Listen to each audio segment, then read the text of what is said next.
My name is Jess, and today I'm going to be doing my December wrap-up. The first book I finished in December was A Very Punchable Face by Colin Jost.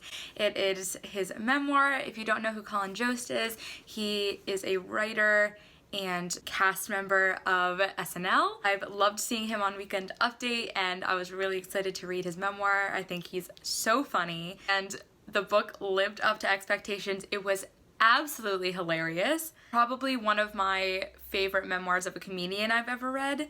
It was just so funny. I listened to it on audiobook, and I think it really lent itself to this type of book. Just like listening to him speak, it just basically sounded like his stand-up, which made the jokes land a lot better, and I laughed out loud a lot. A couple of years ago, I saw him perform at my college, and he was really, really funny, and that's another reason why I wanted to read his book. Unfortunately, I didn't make it into the memoir. He didn't mention a cute Jewish girl in the third row, so I guess he didn't feel the spark I did. It's fine. There was no chapter about Scarlett Johansson. Like, he mentions her at times, like he'll just say like Scarlett.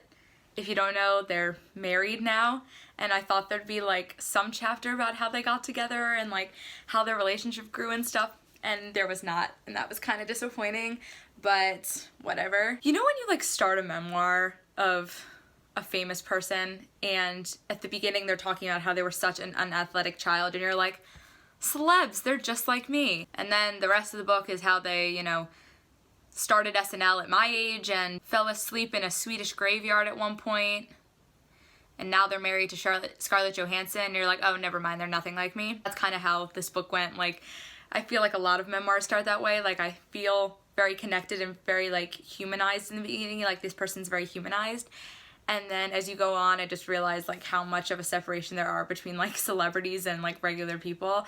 But he did still feel very like relatable at times, and he just has such a natural way of comedy, and I just loved it so much. I loved hearing him speak. It was a really, really funny read, and I'm glad I read it. The next book I finished in December was Cemetery Boys by Aiden Thomas. I think this was the best book I read this month, so I'm glad I like preemptively included it in my favorite books of 2020, because I just had a feeling. I would call it more like magical realism, I think, about a boy named Adrien who is part of this community in Los Angeles of a group of a few families who are Latinx and who can see spirits, and the men in this community are brujos, and their job is to help certain spirits like pass on to the afterlife and to find peace or whatever.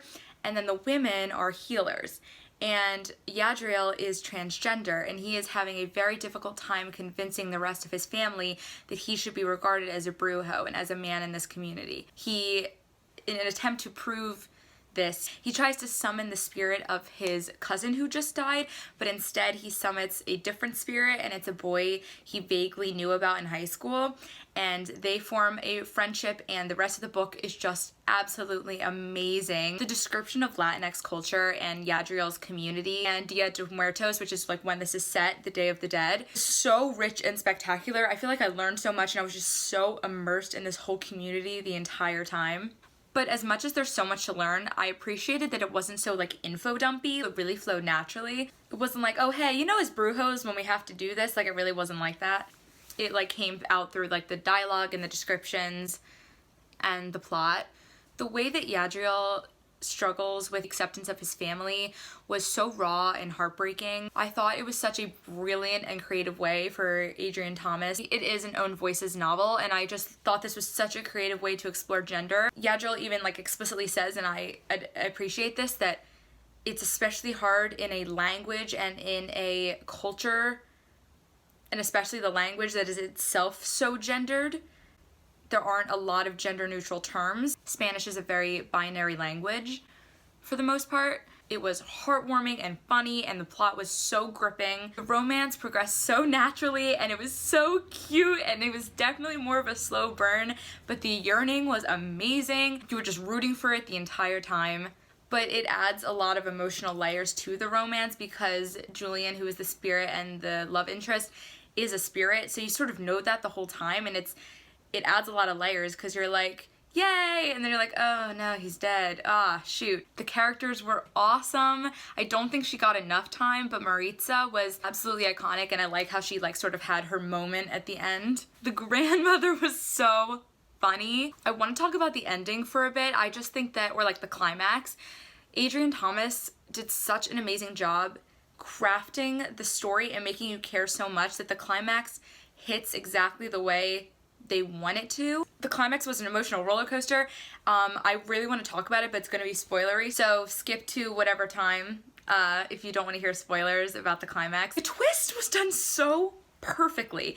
Like, Adrien Thomas like sprinkled little hints, but they don't really like, maybe it's just me, but I feel like I registered them, but I didn't focus so much on them that I didn't even think there would be a twist. Like the missing dagger and the story of the jaguar. They don't spend too much time trying to figure these out, so you sort of forget about them, and then when the climax comes, it's like, ah. To quote my favorite YouTuber, Shafrillis Productions, a villain could be anyone. The screenslaver could be some guy. Like, it could just be like a dark spirit, or like it could just be like some random person in the community. It could be this guy, you know, like, but the fact that it was the uncle was just, added so many layers. It was so good. Only a little bit guessed. It was sus when Julian couldn't find him, when he was like, hey, where's Tio?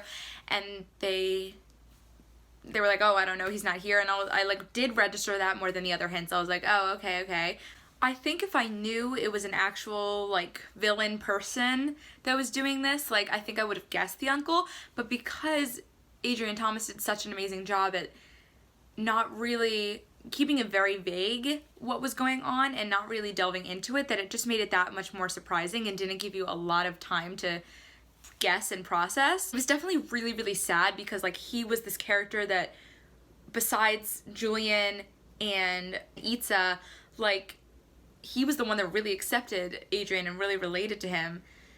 But at this point in the book, it's a little bit more okay because his dad, like, has accepted him more at this point, so it's like a little bit more okay. It's so smart because you think at this throughout the book that they're the same, but they end up being like basically like foils of each other. Like Yadriel just wants to be accepted and find his place in the community, but Catrice wants vengeance, and like he just wants to be above everyone else and to get revenge, and that's not what Yadriel wants.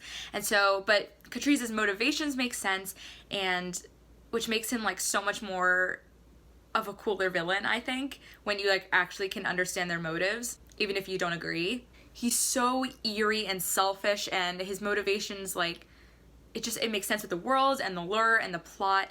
And just the swap from being like this really nice, caring uncle to the villain, it was just, it was so good. So as much as I'd like love to see more in this world, I do think it was a fantastic contained standalone. But if Adrien Thomas made more, like, I would be so thrilled. Like, I want to see Yadriel and Julian together, and I want to see him being a full brujo, and I just want to see it, but a girl can dream.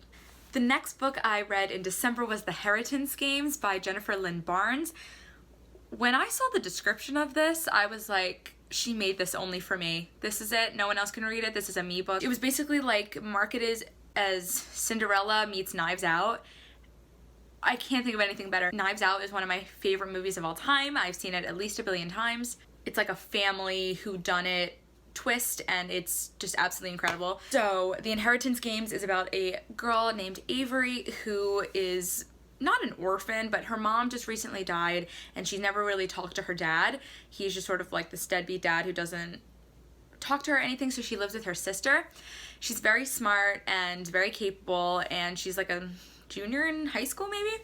And one day, this guy shows up at her school and is like, hey, my rich grandfather just died. He's like a bazillionaire, and he named you in his will. And she's like, pardon? And yeah, so she goes and they read the will. And in Knives Out, they know the person that gets the money, so it's like a little bit different. But here, she's just like a rando who's like just been named in their grandfather's will, and they're very confused. So the whole family's pissed, and she gets all the money. And there's also like a scavenger treasure hunt thing going on, and the grandfather, there's like a lot of people that live in this mansion that she's forced to live in. That's like the one stipulation of her inheritance, is that she has to stay in this house for at least a year to fully inherit the money. And there are 4 grandsons who are big characters, and she's just basically tossed into this world of like privilege and everything and trying to figure out why this guy chose her and what to do. And so at first I was like, yay, like inheritance, wills, family drama, all that is right up my alley. But I was like, but where's the murder? And then at some point they mentioned like 2 people who maybe suspiciously passed away, and I was like, yes, murder. And I'm not going to tell you how that actually works out or if it was murder, but the mysterious deaths, the house with secret passageways, riddles, rich people being idiots, questions of wealth, puzzles, clues, love. It was just so up my alley. I was so excited to read it, and it did hold up.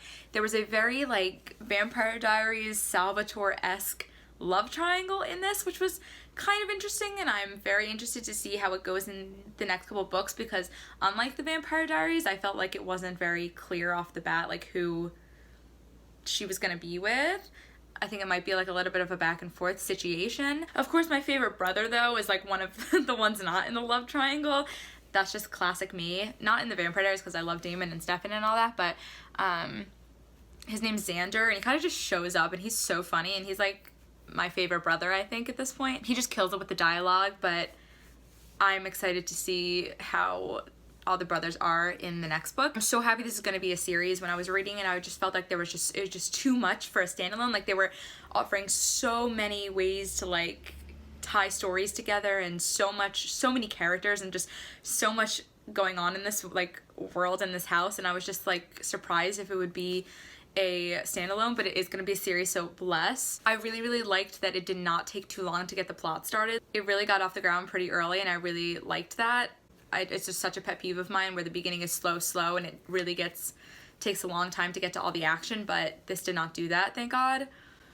Also, the main character wasn't an idiot, which is such a blessing. I can't stand mysteries if the character is dumb. I can't do it. Like, so thank God she was smart. But she was also just sort of like as a main character. Like, she was fun, and like I like hearing her perspective, and she's smart and all that, but she wasn't like, I don't know, the best main character I've ever read. I listened to it on audiobook, and I really liked that because it's set in the South, so all the Southern accents are hilarious. It's really fast paced. I flew through. I learned early on that I needed to stop worrying about what was realistic if I was going to enjoy this book. The only thing that did grind my gears though after was just that his name, the grandfather, the guy, the billionaire that died, his name was Tobias Hawthorne. I was like, okay, like, could it have been anything more like interesting and less cliche than that? But nope. So she lives in like Hawthorne House, like that's the mansion. I was like, okay, we get it. I would have liked if some of the other characters were more fleshed out. That was like sort of my main qualm, but I assume that hopefully they will be in the next couple books. There's just so much information in this book that it's really hard to give enough time to like everyone. The next book I read was Crazy Stupid Bromance by Alyssa K. Adams. It's the 3rd book in the Bromance Book Club series. I've talked about this before, but it's basically an adult romance series about a group of guys in like Nashville who are like athletes and business owners and execs and all these like big alpha male types, but they are like huge, amazing feminists. They're in this book club called the Bromance Book Club where they read romance and try to give each other relationship advice and just talk about like gender issues, and it's just awesome. And each book settles on 2 characters and then like 2 characters from the previous book, so they're all connected. This one followed Noah from the last book and Alexis, who's sort of been in it I think the whole time because she's the friend of Liv, who was the main character in the last book. It was good, but it just wasn't as good as the first 2, and that was really disappointing. It was especially disappointing because this one was like the friends to lovers trope, and that's usually my favorite, other than like enemies to lovers. Like this is like usually my favorite trope. I just thought that each of them were like I like Alexis more than I liked Noah. I was just so frustrated by their lack of communication, and Noah was just so whiny the entire time. I was like, shut up. Like they really like tried to paint him as this like leftist hipster hacker guy, and I know this because every 4 seconds he's like, the leftist hipster in me, and I'm like, we get it, but can you actually show me part of that personality instead of just telling me every 4 seconds that you wear a beanie? We get it. I cared more about the romance that he was reading in the book, because there's always like a book within a book, because they're usually like reading a book in the club, I was more interested in that than I was their romance. I was like, give me a whole book on that. The sex scenes were hot, but because I didn't care too much about them, I was like, okay. When they tried to get to like the emotional part after, I was like, all right. Their fight toward the end made the most sense. I cared more about their individual lives and struggles than I did about their romance, which is interesting for me. Maybe I'm growing up, I don't know. I liked Alexis more and I liked her chapters more, but I got the book club from Noah's chapters, which was my favorite part, so I was a little like... The main plot of this book, or the main conflict, is that Alexis's dad, who she's never met in her life, re-enters the picture when he needs a kidney transplant, and one of his daughters reaches out to Alexis, finds her on like some DNA website, and is like, we need a kidney. You got a spare? You got a spare kidney? And she was like, okay. And that was the most interesting part. Like the whole kidney donation thing I thought was really, really interesting. And the author, I think her husband experienced something like that. So it was very, very, like, you could tell she was knowledgeable about the process. But the whole thing about like the dad coming back into the picture after being absent and like trying to be better, I just think personally is a little overdone. I think I've seen it too much, and so it felt very, very predictable. But the plot with like his company and the kidney transplant was way more interesting, so I really liked hearing that, even though those were also predictable. I marked a page but not the quote because I'm an idiot apparently, but apparently there's a quote about forgiveness in chapter 28 that I really liked. Usually I don't like moments in books that are supposed to be more lighthearted where they really try hard to be deep, but Lyssa Kay Adams does an amazing job at that actually, and I really appreciate the sentimental moments in these books. Strongest part of the series besides the emotional hit moments is the book club, thank God, because like that's like the major premise. So if that wasn't good, that'd be like, But the book club is just so good. It's amazing. Like I don't even care about the romance at this point. I'm like, I just want a full book where all these guys are just talking to each other and being idiots and like teaching each other about feminism. Because of that, the wedding planning scenes were the absolute funniest. In my opinion, the massage scene was so funny. I really liked hearing about her cafe and how it has become like the safe haven for sexual assault survivors. The yoga thing was really, really cool with that. And I'm obsessed with cats, so like this was a fun book with like the cat theme cafe. And I just love her big fat cat, Beefcake. He's hilarious. I really think these grand gesture endings in these books need to stop, because it's at this point where I'm like, every time I go to get a flu shot, I'm like, who's gonna come confess their love to me before I might die from a flu shot? Ending was good, except I wanted more of the wedding. Like, we were waiting this whole time to see Mac and Liv's wedding, and we got like one scene and it was mostly just about like Alexis and Noah, and I was like, where's more of the wedding? I want a whole novella like just about the wedding, and I want it from Mac and Liv's perspective, not anyone else's. These are my predictions about the next people that's going to be about. I know the next book is about the Russian. I'm very excited about that. He's a really funny character.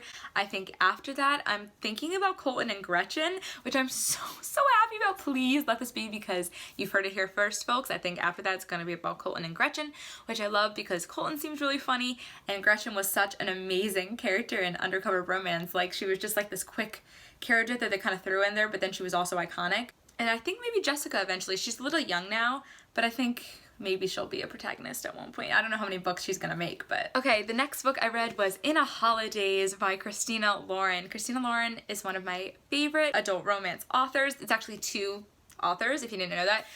Christina and Lauren, they're two authors and they write together. This was really, really cute and definitely a good read for the holidays. Clearly it's like Christmas themed.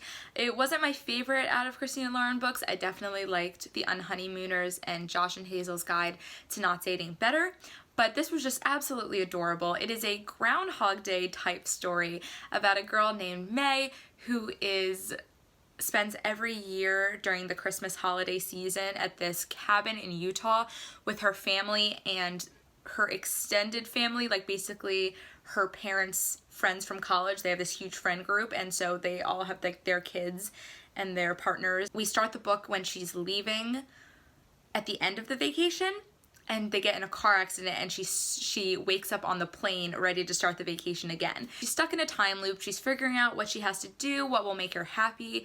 The romance was cute, I guess. I really, really liked the huge family dynamic, and I loved those scenes the best. Liked May as a main character. I thought she was funny and cool and relatable. But yeah, so it was overall just like a good read. I'm glad I finished it This was the last book in my reading challenge for 2020, so I was literally reading this at like 7 p.m. on New Year's Eve, being like, I gotta finish this book for my 2020 reading challenge. Yeah, got me in the holiday mood, and it was nice, it was fun. The last book I read, Dark Places by Gillian Flynn, was not fun and made me very depressed.